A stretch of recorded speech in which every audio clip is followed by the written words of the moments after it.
Alright guys, getting ready here to get the car aligned and ready to go back in the ground. Everything is looking pretty good here. Got a lot of the little things sorted out there. Center console's done. All the interior wiring is basically done. I still need to go button some of that stuff up there actually, now I'm thinking about it, but I went ahead and put the front wheels on, and I'm noticing an issue here. So I'm using S10 knuckles, or Blazer knuckles actually, for the larger brakes here and the sealed bearings. And I'm noticing an issue here with the front end, and you can see here this tie rod end is poking out quite a bit away from the wheel, which is looking good to me. That seems like that's the way it should be. But coming over here to this side, you can see here we're basically touching the wheel on this one. It is way too close, and I'm not sure if that's normal for these knuckles. I think there's something wrong with that knuckle or something. That's hard to tell what's happening there with that, but there's an issue here somewhere, and I don't know what it is. Alright folks, we are on the home stretch. We're getting close here to getting ready for power tour. Now we have a few more things to sort out in the car.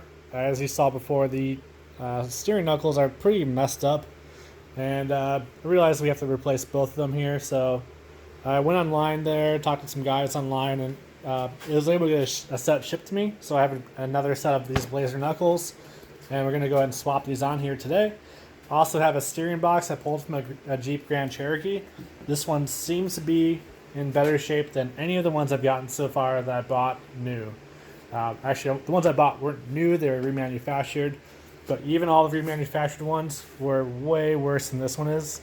This one might be a little bit loose here, but it's going to be still way better than anything I've gotten so far. So, I'm going to pull off what I have right now. And we're going to swap out the steering box I have in there with the new used one. We'll probably clean up a little bit more. And we're also going to swap out I'm also going to swap out the tires. Right. And then I'm also going to swap out the knuckles today and try and get those done. And make sure we can get a proper, half alignment here on the car to sort out these issues here. So that's the plan. We're going to get that knocked out, and after that the car will be basically ready. Going to try and get an alignment for it, and if the wheels come in time, we're going to swap out the brakes in the front and swap out the wheels too. So let's go ahead and get started.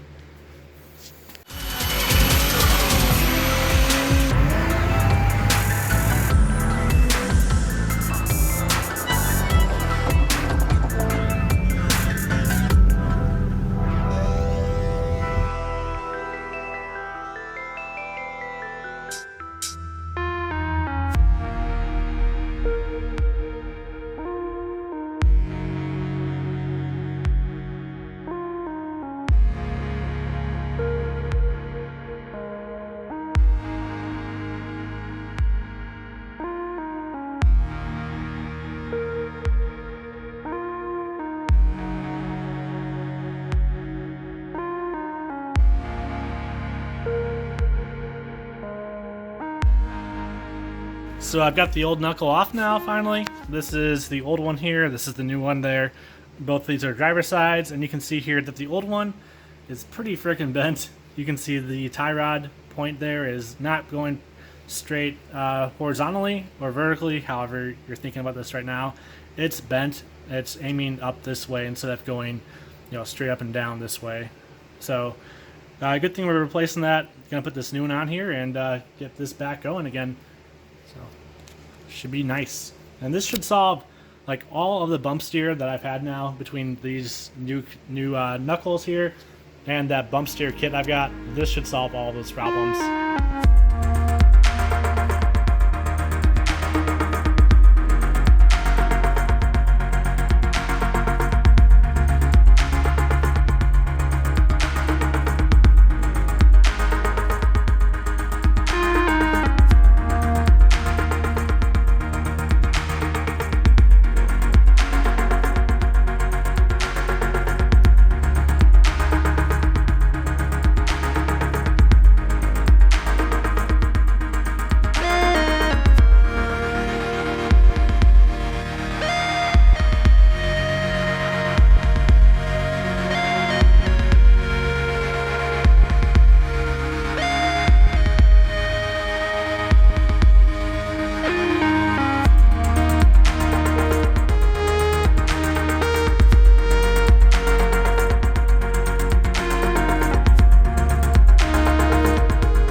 Alright, so I'm working on getting the car aligned here now finally. And we're just doing this at home here, of course, so it's not going to be perfect, but I'm doing the string method that I hear about all the time. Now, I've never done it before, so this is definitely not going to be perfect here, but I think I've got this down all right here.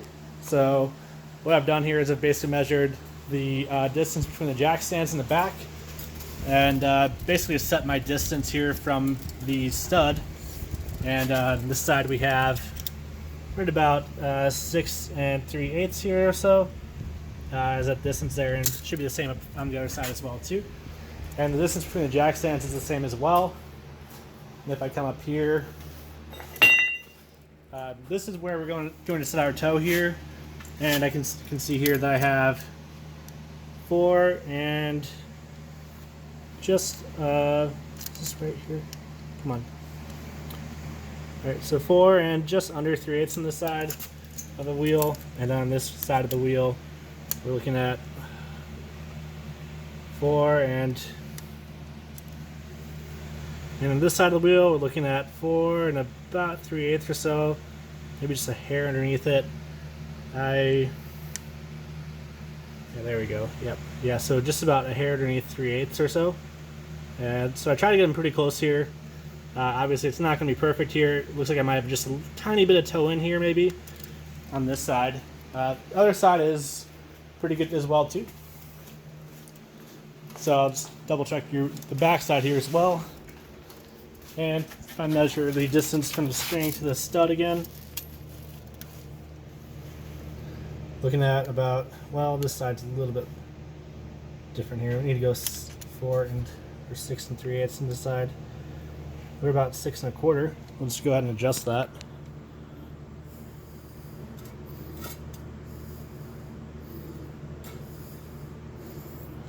All right, so now we're at 6 3/8 on this side too as well. And we'll check out our wheel alignment on this side as well too. Now this one is pretty much pushing as far as it can go. I'm using a Jeep shaft, so the steering was going to be a little bit off here. And you can see here, it looks like we have about just a hair over 4 3/8 there in the front, and then the back here.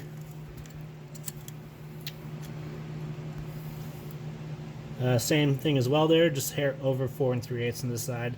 So a little bit off center with our jack stands in the front there. So it looks like the alignment is going to be pretty close. I'm just going to double check this side. I might have to go and add just a tiny bit here in this. Yeah, so this side is just under. Okay, now I'm at 4 5/16 in the front.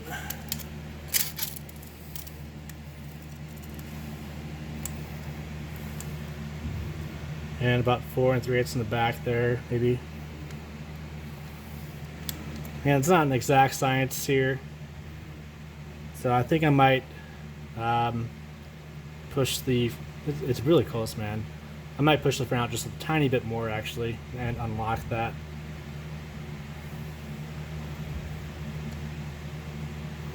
And just a hair over 5/16. Man, it's so tricky, man.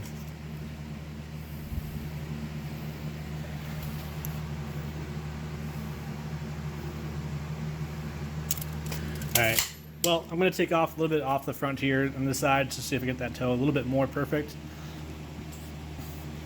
And, you know, a tiny 30 seconds here on this side's wheel, it's going to make a big difference there in toe. That could be a whole degree of toe. I've got like a spreadsheet somewhere to figure out that distance there, and I don't have it with me, but I remember it being pretty surprising how much a 32nd or a 16th of an inch can make of a difference here on a 16-inch wheel. So I'm going to go ahead and unlock this here and see if I can get this a little bit tighter there. So bring this side in just a tiny bit more. All right, well, I think I'm pretty much ready to go here now and do some test runs, do an alignment here. I've knocked off everything off of my lists. The car is looking pretty good. The interior is pretty much done here as well. There's nothing that I can think of right now that I'm missing.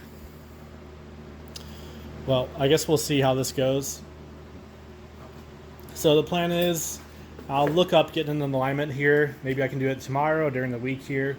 Do some test runs tomorrow too as well. Just drive around the block and see how that goes. And make sure it doesn't overheat, make sure nothing spills, make sure nothing catches on fire too. So we'll see how that goes. But I'm pretty confident here. But every time you do a big project like this, it's always kind of scary. You don't know what's going to break. You don't know what you messed up. You don't know what you forgot. So it's always kind of a nerve-wracking here. But I think we're good to go here. So that's going to be it for tonight. And probably it for a little bit here until we get the alignment done and all the other stuff taken care of. So hopefully this all goes well. All right, so today we're going to test it, see how it goes. Make sure there's no leaks, make sure it doesn't get too hot here, make sure nothing catches on fire. And maybe go for a test drive, maybe get an alignment done today. So I'm gonna try this out and see how this goes. So I'm gonna pull up in the driveway, get outside the garage here, let it get warm. First thing I'll do here though is just crank it up and see how that goes. Check for leaks. All right, not in gear. All right, go ahead and fire it up. All right, go ahead, crank it.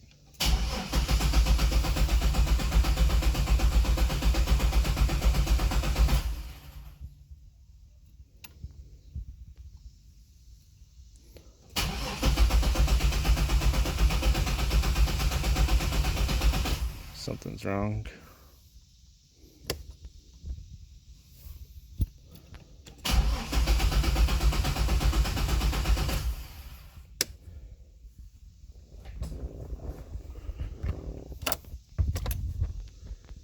Yeah, something's not happy.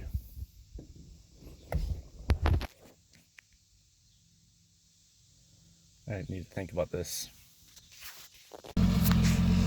Alright, so I think the PCM was just in some sort of scan mode or something like that, or some sort of learn mode. It happens when you use the HP sometimes and you disconnect power too soon or something like that. The computer thinks you're still trying to tune it and it won't actually fire up. But so just disconnect the battery and we're good to go. So it's running all right. Don't see any leaks yet, but gonna let it get warm here. It is a little bit hesitant and sluggish off the line here with the gear set in here, but it is what it is. Eventually I'll get my new rear gear in here. Just check on things, make sure it's all looking good, and make sure there's no leaks, nothing's heated too much, and nothing gets too hot here.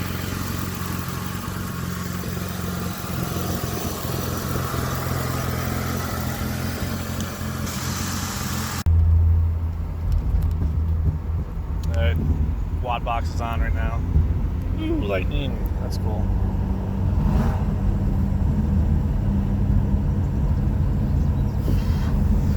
Alright. Gonna go ahead and give her full clutch and full throttle here and just see how that goes. Oh, that's ridiculous.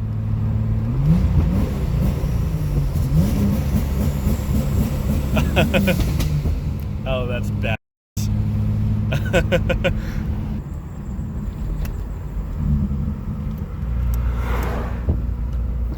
That's so ridiculous.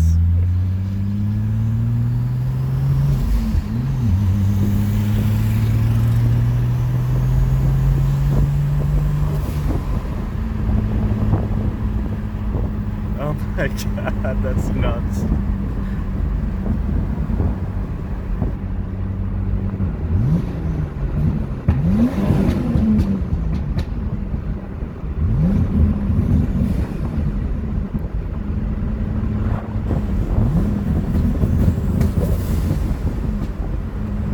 Yeah, that works good. That works really good, man. Alright. You really gotta give it like a pretty good amount of throttle before it'll do anything though. That's ridiculous. So one of the little tricks you have to do to get that watt box working, or the WOT box, or wide open throttle box, it's a two-step. It's a two-step. It's a no-lift shift. That's what that box does. And you would run this with the stock coil system here. The biggest issue with this though is that you can't just cut power to the coils and the whole, because when you do that, you cut power to the whole ICM in this car. And the ICM is basically the brain of how it controls spark, how it gets spark. The PCM does very little to control spark. It just tells it when, and this thing just kind of tells it that it's running. So you can't just kill power to this thing while the car is running. It will freak out. It will cause the car to do all sorts of weird stuff, like it did for me in my test drive. And upon learning this, I realized I needed to take this thing apart and figure out how it's getting power there. Obviously, it's a shared lead between the coils and the ICM itself. And I needed to find a way to divorce that, or run two ICMs separately, have one control the logic of the coils, the other one actually control the coils itself. And this seemed like the easiest option here to make it look better and not have to have another ICM in there. So I went ahead and found out where the power leads come in from, and I basically took another good ICM that I had. The one that you're seeing here is kind of a crappy one. And so I took the good one and I cut those leads apart, and I basically ran two power wires to the coils, or to the ICM. So one for the ICM logic functions and another one for the actual coils. And I gave it straight 12-volt power from the fuse box with a 18-gauge power wire. So it has a lot more, or it should have a lot more capacity, as long as it's not limited by the ICM, which I found out later it actually is. So, but either way though, this is a good upgrade, and you kind of have to do this for the watt box. It's kind of the little trick, the last piece of the puzzle that makes this work, just like every other car out there that uses one. So I've done the deed. I have separated the coil power from the ICM power, and this lead here is going to power the ICM. The lead here on the harness is going to power the coils as it normally would. And this is going to come out here, just going to RTB this here and keep this sealed. I did also cut a notch out in the protecting plate up top here as well too. So that'll sit there just about like that, and this will seal that up nicely there. Gonna go ahead and put some RTB around this whole thing here as well too, and that'll keep all the moisture out and protect this again like it was from the factory.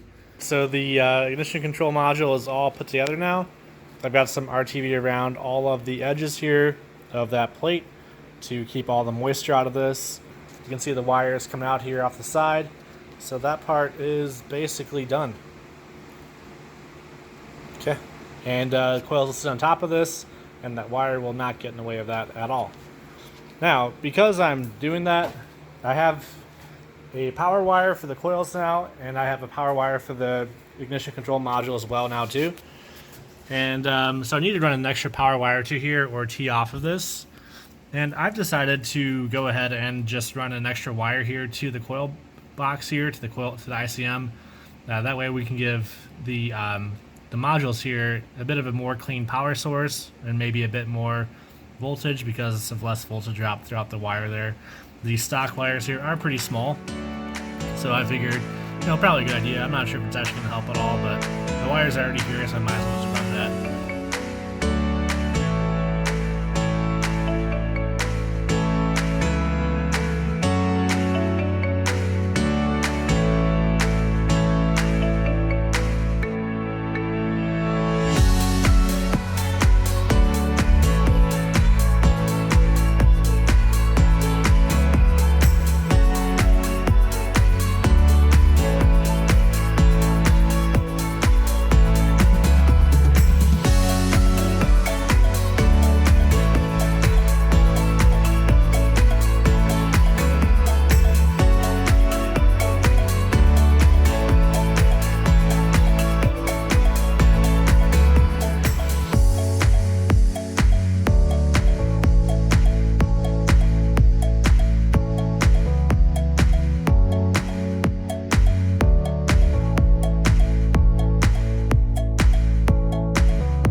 So I gotta say, I could not be happier with these wheels. They are everything I wanted and more.